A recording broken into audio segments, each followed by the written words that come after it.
house, except the king's storehouses and stables. They had not left behind them any beast, alive or dead, which much troubled their pursuers, not finding anything but a few cats and dogs, which they immediately killed and devoured. At last, in the king's stables, they found, by good fortune, 15 or 16 jars of Peru wine, and a leathern sack full of bread. No sooner had they drunk of this wine, when they fell sick, almost every man. This made them think the wine was poisoned, which caused a new consternation in the whole camp, judging themselves now to be irrecoverably lost. But the true reason was their want of subsistence, and the manifold sorts of trash they had eaten. Their sickness was so great as caused them to remain there till the next morning, without being able to prosecute their journey in the afternoon. This village is seated in 9 degrees 2 minutes north latitude, distance from the river Chagre, 26 Spanish leagues, and 8 from Panama.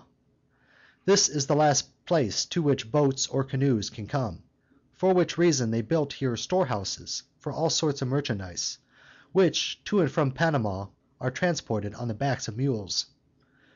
Here Captain Morgan was forced to leave his canoes, and land all his men, though never so weak, but lest the canoes should be surprised, or take up too many men for their defense, he sent them all back to the place where the boats were, except one, which he hid, that it might serve to carry intelligence.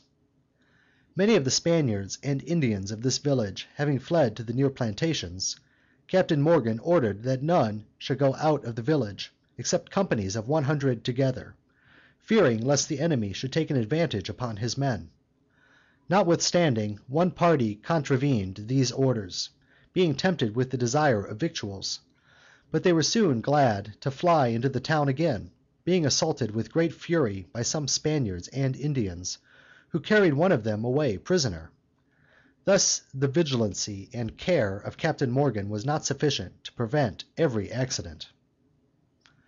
The 8th day, in the morning, Captain Morgan sent 200 men before the body of his army, to discover the way to Panama, and any ambuscades therein, the path being so narrow that only 10 or 12 persons could march abreast, and often not so many.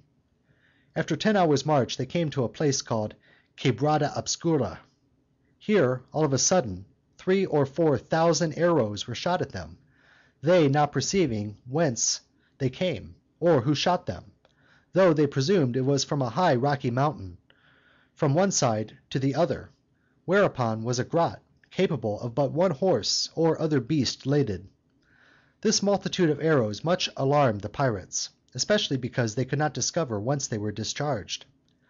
At last, seeing no more arrows, they marched a little farther, and entered a wood. Here they perceived some Indians to fly as fast as they could, to take advantage of another post, thence to observe their march.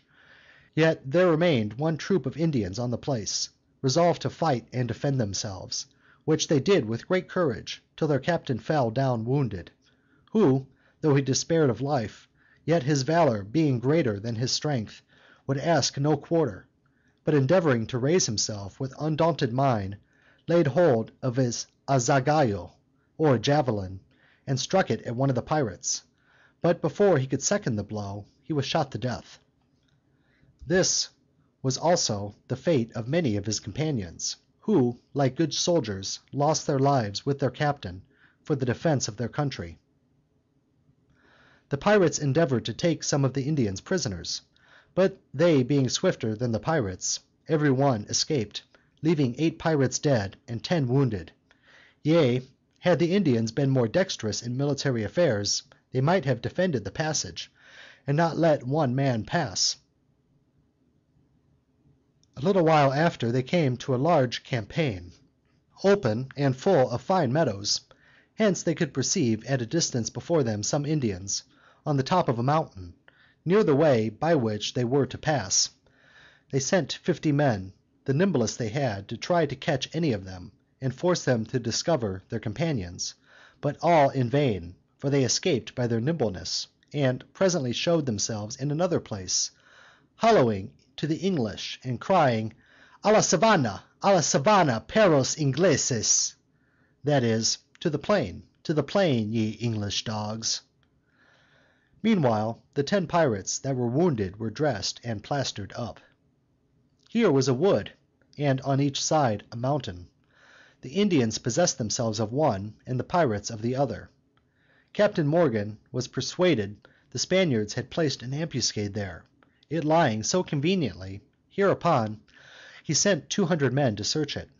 The Spaniards and Indians, perceiving the pirates descended the mountain, did so too, as if they designed to attack them, but being got into the wood, out of sight of the pirates, they were seen no more, leaving the passage open. About night fell a great rain, which caused the pirates to march the faster, and seek for houses to preserve their arms from being wet. But the Indians had set fire to every one, and driven away all their cattle, that the pirates, finding neither houses nor victuals, might be constrained to return. But after diligent search, they found a few shepherds' huts, but in them nothing to eat. These not holding many men, they placed in them, out of every company, a small number, who kept the arms of the rest. Those who remained in the open field endured much hardship that night, the rain not ceasing till morning. Next morning, about the break of day, being the 9th of that tedious journey, Captain Morgan marched on while the fresh air of the morning lasted, for the clouds hanging yet over their heads were much more favorable than the scorching rays of the sun, the way being now more difficult than before. After 2 hours' march they discovered about 20 Spaniards, who observed their motions. They endeavored to catch some of them, but could not, they suddenly disappearing, and absconding themselves in caves among the rocks unknown to the pirates. At last, ascending a high mountain, they discovered the South Sea. This happy sight, as it were the end of their labors, caused infinite joy among them. Hence they could descry also one ship and 6 boats, which were set forth from Panama, and sailed towards the isles of Tavaga and Tavogia. Then they came to a vale, where they found much cattle, whereof they killed good store.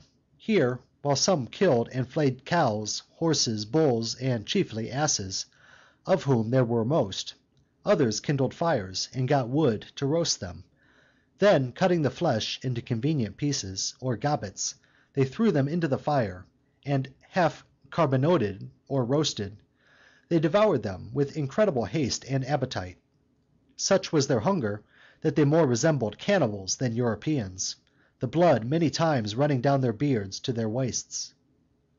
Having satisfied their hunger, Captain Morgan then continued the march. Here again he sent before the main body 50 men to take some prisoners, if they could, for he was much more concerned that in 9 days he could not meet one person to inform him of the condition and forces of the Spaniards. About evening they discovered about 200 Spaniards, who hallooed to the pirates, but they understood not what they said. A little while after they came in sight of the highest steeple of Panama. This they no sooner discovered, but they showed signs of extreme joy, casting up their hats into the air, leaping and shouting, just as if they had already obtained the victory and accomplished their designs. All their trumpets sounded and drums beat, in token of this alacrity of their minds. Thus they pitched their camp for that night, with general content of the whole army, waiting with impatience for the morning, when they intended to attack the city. This evening appeared 50 horses, who came out of the city, on the noise of the drums and trumpets, to observe, as it was thought, their motions. They came almost within musket shot of the army, with a trumpet that sounded marvelously well. Those on horseback hallooed aloud to the pirates and threatened them, saying, "Perros, nos veremos," that is, "Ye dogs, we shall meet ye." Having made this menace, they returned to the city, except only 7 or 8 horsemen, who hovered thereabouts to watch their motions. Immediately after the city fired, and ceased not to play their biggest guns all night loud against the camp, but with little or no harm to the pirates, whom they could not easily reach. Now also the 200 Spaniards, whom the pirates had seen in the afternoon, appeared again, making a show of blocking up the passages, that no pirates might escape their hands. But the pirates, though in a manner besieged, instead of fearing